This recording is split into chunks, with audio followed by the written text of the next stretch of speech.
जय माता जी guys, I hope आप सब लोग बहुत ही ज़्यादा बढ़िया होंगे। So welcome to new video. So ये डेफिनेटली कल हमारे लाइव सेशंस में जो भी थे तो उनको मैंने बताया था कि आज का वीडियो जो है वो फुल्ली डिटेल के बारे में है कि भाई वीज़ा प्रोसेस कैसे होता है, कब अप्लाई होता है, राइट। और जो भी आपके जितने भी सारे क्वेश्चन हैं उन सब का जवाब आपको डेफिनेटली मैं दे दूँगा। और जो भी इस चैनल पे नया है पहले भाई लाइक कर दीजिए, सब्सक्राइब कर दीजिए और शेयर कर दीजिए सब लोग, ठीक है। सो भाई आते हैं सीधा वीडियो पर। देखिए भाई, सबसे पहले जब आप जाते हैं किसी भी एजेंसी में तो आपको भाई जॉब कैटेगरी दिखाई जाती है। ओके, तो आपके एज़ पर आपके कैपेबिलिटी के हिसाब से आप जॉब सिलेक्ट करते हो। अगर आप शायद वेयर हाउस में हो तो वेयर हाउस में, अगर आप कोई मैकेनिकल फील्ड में हो मैकेनिकल फील्ड में, कोई हॉस्पिटैलिटी सेक्टर से हो तो हॉस्पिटैलिटी सेक्टर में। ओके, सो अगर आप हॉस्पिटैलिटी सेक्टर से हैं फॉर एग्ज़ाम्पल, ओके, अगर आप क्लीनर के जॉब में हैं फॉर एग्ज़ाम्पल, हम लोग एग्ज़ाम्पल के साइड से लेते हैं, अगर आप क्लीनर के जॉब में हैं, राइट। सो अभी क्या हाल फिलहाल इंटरव्यूज़ बहुत सारे लोगों के लिए जा रहे हैं। तो डिपेंड करता है कि भाई कि कंपनी आपका इंटरव्यू लेना चाहती है या नहीं लेना चाहती है, सारी चीज़ें डिपेंड करती है।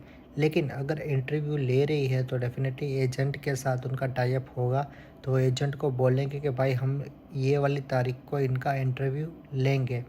तो बहुत सारे लोगों का क्वेश्चंस आते हैं कि भाई क्या इंटरव्यू हमारा अच्छा गया है या नहीं गया है। तो देखो भाई, डेफिनेटली आपको खुद ब खुद पता चल जाएगा। फॉर एग्ज़ाम्पल अगर मैं हॉस्पिटैलिटी के क्लीनर जॉब की अगर मैं बात कर दूँ तो रैंडमली इंटरव्यूअर क्या क्या चीज़ें देखता है कि वो देखता है कि भाई बंदे में कॉन्फिडेंस है, ठीक है, कि वो देखता है भाई ग्रूमिंग ठीक है इसकी, क्या ये कन्वर्सेशन कर सकता है। वो रैंडम कोई भी आपको क्वेश्चन पूछ सकता है कि भाई क्लीनिंग एजेंट्स के बारे में बता दो। जैसे आर सीरीज़ होती है, R1 R2 R3 R4, okay. वो आपको पूछ सकता है कि अगर आपको मॉप को चलाना आता है, क्या वेट मॉप क्या होता है, ड्राई मॉप क्या होता है, ठीक है। और डिस्ट्रीब्यूशंस ऑफ डस्टबिन्स कैसे होता है, पेपर को कौन से डस्टबिन में डाला जाता है, ग्लास को कौन से डस्टबिन में डाला जाता है, मेटल्स को कौन से डस्टबिन में डाला जाता है। तो ये सारी बेसिक्स चीज़ें होती है यार, डेफिनेटली ये सारी चीज़ें आपको पता भी होनी चाहिए। तो उस हिसाब से आपको है ना सिलेक्ट किया जाता है। देखो बहुत सारे लोगों का इंटरव्यूज़ होता है, ऐसा नहीं है तो स्पेसिफिकली आपका ही हो रहा है, बहुत सारे लोगों के हो रहे हैं। ओके, माना कि आपका इंटरव्यू चलो हो गया ठीक है, उसके बाद आपको ऑफ़र लेटर दिया जाता है या फिर आपको बताया जाता है कि कॉन्ग्रेचुलेशंस आप सिलेक्ट हो चुके हो, या फिर final round 1 round 2 round 3 round. So as per selections उनके राउंड्स भी लिए जा सकते हैं, राइट। लेकिन उसके बाद है ना कंपनी आपको कॉन्ग्रेचुलेट करती है, आपको बताती है, उसके बाद आपको है ना ऑफ़र लेटर दिया जाता है, ठीक है। देखो ज़रूरी नहीं है कि आपको दिया जाए या आप ही उस पर साइन करो, तो वो है ना ऑफ़र लेटर भेजती है एजेंट को, ओके। जो आपकी एजेंसी है उनको भेजती है। तो बहुत सारे लोग बोलते हैं भाई बिना ऑफ़र लेटर मेरे को आया नहीं है, वर्क परमिट अप्लाई हो गया। तो आपको मैं फुल डिटेल में बताता हूँ क्या होता है। कि उन्होंने आपको सिलेक्ट कर लिया, ओके, तो उन्होंने बोला कि भाई इस ऑफ़र लेटर को आप अपने बंदे को दीजिए ताकि वो हमें साइन करके रीड करके वापस सेंड करे। लेकिन एजेंट पता है ना, बहुत सारे मतलब ज़्यादातर एजेंट क्या करते हैं कि वही ऑफ़र लेटर को साइन करके आपकी वो सेंड कर देते हैं, ठीक है, ताकि जल्द से जल्द उन तक पहुँचे और वो आपका वर्क परमिट अप्लाई करें, ठीक है। लेकिन बहुत बार क्या होता है ना कि वो वर्क परमिट आपको देते हैं, फिर आप साइन करके उनको वापस देते हैं, फिर वो सेंड करता है। तो ऑफ़र लेटर भाई डिपेंड करता है, कंपनी 1 दिन में भी दे देती है, 5 दिन में भी दे देती है, 10 दिन में भी दे देती है, ठीक है। एज़ पर उनका प्रोसीजर, अगर उन्होंने आपको सिलेक्ट किया है तो डेफिनेटली 2 दिन में दे देती है। अगर उनको ज़्यादा लोगों की रिक्वायरमेंट है तो शायद आपके इंटरव्यू के बाद 15 20 25 30 लोगों का और इंटरव्यू होगा, उसके बाद वो लोग शॉर्ट लिस्ट करेंगे, उसके बाद वर्क पर वो ऑफ़र लेटर देंगे, ठीक है। सो डिपेंड करता है कंपनी कितनी बड़ी है, ठीक है। अगर कंपनी नॉर्मल है, अगर उनको 5 से 6 लोगों की रिक्वायरमेंट है, फिर तो आपका 1 हफ्ते के अंदर वर्क परमिट आ जाएगा, ऑफ़र लेटर आ जाएगा, ओके। तो ऑफ़र लेटर आपके पास आ गया है, ठीक है, मतलब अगर आया है तो ठीक है, अगर आपने साइन करके आपके एजेंट ने भेज दिया है फिर भी ठीक है, ओके। सो जैसे ही आपका ऑफ़र लेटर आ जाता है, आप साइन करके सेंड कर देते हो, तो कंपनी पे डिपेंड करता है भाई, ठीक है? कि कंपनी पे डिपेंड करता है कि भाई वो आपका वर्क परमिट अप्लाई कर रहे कब करे, ठीक है? ऐसे तो भाई 10 से 15 डेज़ के अंदर अंदर कर देती है कंपनी अप्लाई, ठीक है? क्योंकि ऑब्वियसली जॉइनिंग डेट लिखा होता है आपके कॉन्ट्रैक्ट लेटर के ऊपर, राइट। अरे यार, एक मेन चीज़ तो हम लोग भूल ही गए, पीसीसी के बारे में, ठीक है? देखिए, किसी भी जॉब में अप्लाई करने से पहले आपको पीसीसी चाहिए, ठीक है? पीसीसी का मतलब होता है पुलिस क्लियरेंस सर्टिफिकेट। ये शो करता है कि आपके ऊपर किसी भी प्रकार का कोई भी केस नहीं चल रहा है इंडिया में, या फिर आप किसी भी कंट्री में हो, ठीक है? बहुत लोग बोलते भाई बिना पीसीसी के भी क्या हमारा ऑफर लेटर आ जाता है। देखिए, कंपनी की बेसिक रिक्वायरमेंट होती है, कंट्री की बेसिक रिक्वायरमेंट होती है कि भाई हमें ऐसा कोई भी पर्सन नहीं चाहिए जिसके ऊपर क्रिमिनल ऑफेंस हो, ठीक है? तो ये बहुत इम्पोर्टेंट है भाई, क्रिमिनल ऑफेंस नहीं होना चाहिए, ताकि उनको एक ट्रस्ट बिल्ड हो जाए आपके ऊपर, ठीक है? तो आप जब पीसीसी अप्लाई करते हो, आप अप्लाई कर सकते हैं अपनी लोकल पासपोर्ट और रीजनल ऑफिस से या फिर एसपी ऑफिस से, ठीक है? जो नॉर्दर्न साइड के लोग हैं, हिमाचल की साइड से, वो एसपी ऑफिस से लेके जा सकते हैं, लेने जा सकते हैं। और जो डेफिनेटली जो आपके पासपोर्ट ऑफिस होते हैं, वहाँ से भी आप अप्लाई कर सकते हैं, ओके? आपका जब पीसीसी आ जाता है, फिर अपने आप अपने एजेंट को पीसीसी देते हो, ओके? उसके बाद वो ऑफ़र लेटर के लिए अप्लाई करता है या इंटरव्यू के लिए इनिशिएट करता है, या फिर XYZ, ओके? अगर वो डायरेक्ट अच्छा कॉन्टैक्ट है तो डायरेक्ट बिना इंटरव्यू के ही हो जाता है, राइट? सो फर्स्ट स्टेप ये था, उसके बाद वो इंटरव्यू वाला था, और थर्ड स्टेप अभी जो वर्क परमिट अप्लाई करने का है वो मैंने आपको बता दिया है, ठीक है? वर्क परमिट आपका डिपेंड करता है, लेकिन 15 टू 20 डेज़ के अंदर अंदर आपका वर्क परमिट अप्लाई कर दिया जाता है लोकल पुलिस स्टेशन में, ठीक है? जहाँ पे आपकी कंपनी है ना, उसके लोकल पुलिस स्टेशन में आपका वर्क परमिट अप्लाई कर दिया जाता है। बहुत लोगों का होता है भाई हमारी स्प्लिट है, तो हमारा स्प्लिट में कहाँ है? तो भाई स्प्लिट का जो लोकल पुलिस स्टेशन होगा वहाँ पर अप्लाई होगा। ऐसा नहीं है कि अगर ये टाउन है जो हमारा डुगो सैलो, ठीक है, वो ज़ैग्रेब से 25 किलोमीटर दूर है, लेकिन वो लोग अप्लाई करेंगे डुगो सैलो में नहीं, लोकल पुलिस स्टेशन होगा वहीं पर ही अप्लाई होगा, ओके? वहाँ पर अप्लाई होने के बाद, ठीक है, उनको है ना पुलिस, देखो कोई बोलता है कि भाई हमें वर्क परमिट ट्रैक करना होता है, क्या हम लोग वर्क परमिट ट्रैक कर सकते हैं? नहीं कर सकते हैं। तो भाई देखिए, हम लोग जिसका अप्लाई हुआ है वो ट्रैक नहीं कर सकता है, जो सारी डिटेल्स होती है, हाँ, जिस कंपनी ने किया है अप्लाई आपका, वो पुलिस स्टेशन में पूछ सकती है कि भाई क्या अपडेट है, ठीक है? लेकिन उससे ज़्यादा और कोई भी डिटेल शेयर नहीं कर सकती है पुलिस, डेफिनेटली थोड़े पॉलिसीज़ होती है, ओके? लेकिन क्या है ना कि थोड़ा सा अप्लाई करने के बाद है ना, आपको 60 टू 65 डेज़ तक का वेट करना है, राइट? 60 टू 65 डेज़ अगर आप जब वेट करोगे ना, तो उसके अंदर अंदर वर्क परमिट आ जाता है आउट ऑफ ज़ैग्रेब वालों का। ज़ैग्रेब वालों को और स्प्लिट वालों को तो 5 से 6 महीने लग रहे हैं, क्योंकि बहुत ही बड़ी, जितनी बड़ी सिटी होती है ना उतना ज़्यादा टाइम लगता है, जितनी छोटा टाउन, जितनी छोटी सिटी उतना जल्दी प्रोसेस हो जाता है, ठीक है? अब बात करते हैं कि हम लोग सबमिशंस की, कि भाई सबमिशंस कौन से डॉक्यूमेंट्स की रिक्वायरमेंट है, क्या कंपनी कौन से डॉक्यूमेंट्स देती है, क्या क्या प्रोवाइड करती है, ठीक है? तो भाई देखो, आपका सिर्फ एक वर्क परमिट ही नहीं, देखिए कौन से डॉक्यूमेंट्स और कंपनी देती है या आपका एजेंट आपको देता है, ठीक है? आपको उन्होंने दे दिया सबसे पहले पीसीसी। पीसीसी एक इम्पॉर्टेंट डॉक्यूमेंट है। उसके बाद है आपका ऑफ़र लेटर, ठीक है? उसके बाद है आपका वर्क परमिट, ठीक है? उसके बाद है आपका अकोमोडेशन लेटर, बहुत ज़्यादा ज़रूरी है, राइट, वो भी कंपनी ही आपको प्रोवाइड करेगी। देखो कंपनी कोई भी डॉक्यूमेंट ओरिजिनल आपको सेंड नहीं करेगी, सबकी स्कैन कॉपी ही होती है। सारे ओरिजिनल डॉक्यूमेंट कंपनी के पास होते हैं, जब आप यहाँ पर आओगे तब ही वो आपको देंगे। ओके, तो भाई ओरिजिनल तो देने ही नहीं है। और वीएफएस में भी जब आप सबमिशन करवाने जाते हैं तो डेफिनेटली वो आपको सिर्फ़ और सिर्फ आपकी ज़ेरॉक्स कॉपियाँ ही लेती है, ठीक है, स्कैन कॉपी बिल्कुल भी नहीं लेती है। तो ये तो भाई ये है मेन, राइट।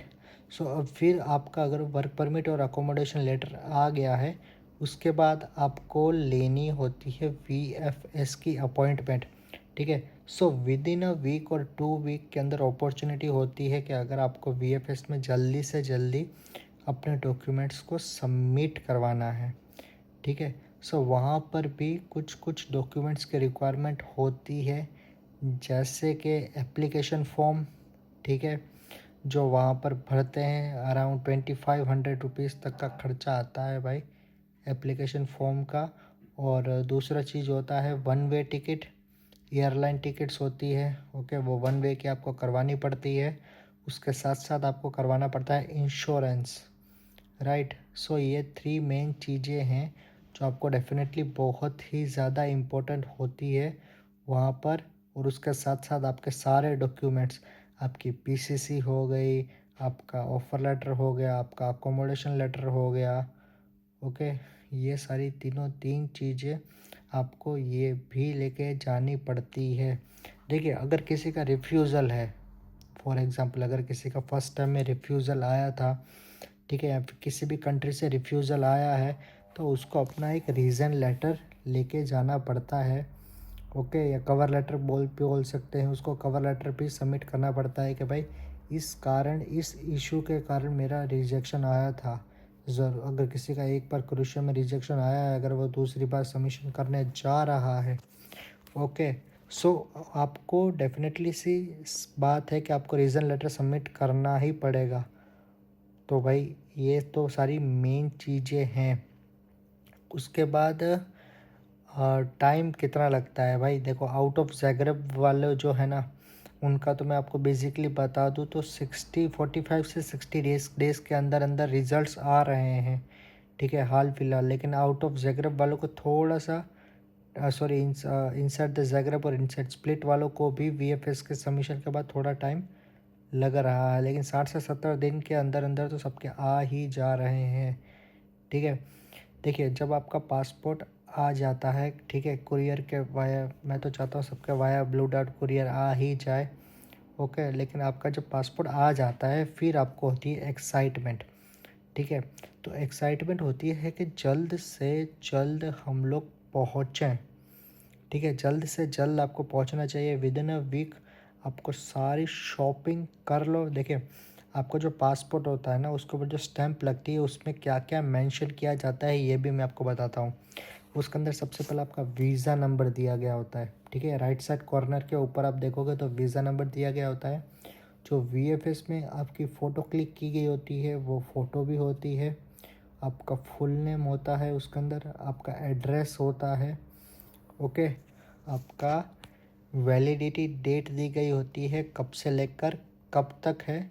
और नंबर ऑफ़ एंट्रीज दी गई होती है कि भाई नंबर ऑफ़ एंट्री क्या है, सिर्फ एक ही बार आप एंटर कर सकते हो इस वीज़ा के थ्रू। कैटेगरी ऑफ वीज़ा दिया गया होता है कि भाई कौन से कैटेगरी का वीज़ा है, कैटेगरी सी हो गया, कैटेगरी डी हो गया, ठीक है। सो कैटेगरी भी मेंशन की हुई होती है। तो ये सारी चीज़ें तो भाई मेंशन की होती है, ओके, आपके वीज़ा के स्टैम्प के ऊपर। तो आप जब अब लेने वाले हो फ़्लाइट, आप फ़्लाइट बुक करते हो, तो आई थिंक थोड़ी सी कॉस्टली होती है एयरलाइंस, जैसे टर्किश एयरलाइन हो गई, फ्लाई दुबई हो गई, एयर इंडिया हो गई, ठीक है। सो ये सारी फ़्लाइट्स होती है, आप फ़्लाइट बुक करते हो, ओके।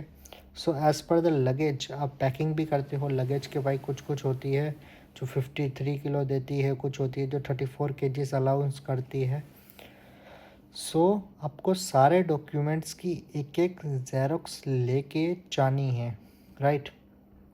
जब आप एक एक चीज़ की ज़ेरॉक्स लेके जाते हो, राइट, तो क्योंकि आपको ना एक मुझे लगता है साइड बैग में ना अपना पासपोर्ट, ठीक है, और आपके डॉक्यूमेंट्स को रख लेना चाहिए।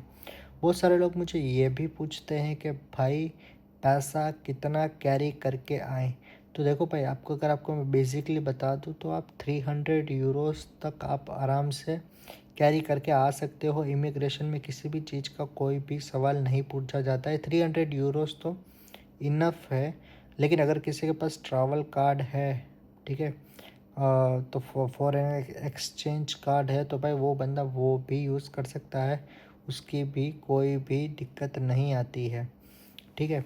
तो भाई अब हम थे कि आपने टिकट बुक कर ली, अब आपका एयरपोर्ट पे फ्लाई करने का दिन है। जैसे कि अगर आपका समझ लीजिए कि 10 तारीख को, ठीक है, 10 तारीख को दोपहर को 1 बजे फ़्लाइट है, तो आपको भाई 4, साढ़े 4, 5 घंटे पहले पहुंच जाना है एयरपोर्ट पे। अब वो क्यों पहुंचना है मैं आपको फुल्ली डिटेल में बताता हूँ, ठीक है। आपको है ना कि पहुंचना वहाँ पर ज़रूरी 5 घंटे इसीलिए है क्योंकि इंटरनेशनल फ़्लाइट है भाई। शायद आपको वहाँ पर काउंटर ढूंढने में प्रॉब्लम हो जाए, ओके। शायद आपको वहाँ पर क्या बोल सकते हैं, बहुत ज़्यादा ट्रैफिक हो, ठीक है। और शायद आप थोड़ा घबरा जाए, आपको पता ना चले अंदर क्या करना है, आपका टाइम वेस्ट ना हो, इसके कारण आपको 4 से 5 घंटे पहले पहुंच जाना है। देखो, जल्दी पहुंच जाओ उतना बेहतर है। ऐसा नहीं कि भाई आप 10 घंटे पहले पहुंच जाओ, नहीं, 6 घंटे आप मैक्सिमम 6 घंटे से पहले पहले आप पहुंच जाओ, ठीक है। तो आप जैसे ही एंटर कर गए एयरपोर्ट में 5 आवर्स पहले, तो सबसे पहले अपना काउंटर देखो, ठीक है, कि एयर इंडिया, फॉर एग्जांपल कि एयर इंडिया आपने फ़्लाइट करवाई है, ठीक है, तो एयर इंडिया का काउंटर ढूंढो भाई। एयर इंडिया का काउंटर कहाँ है?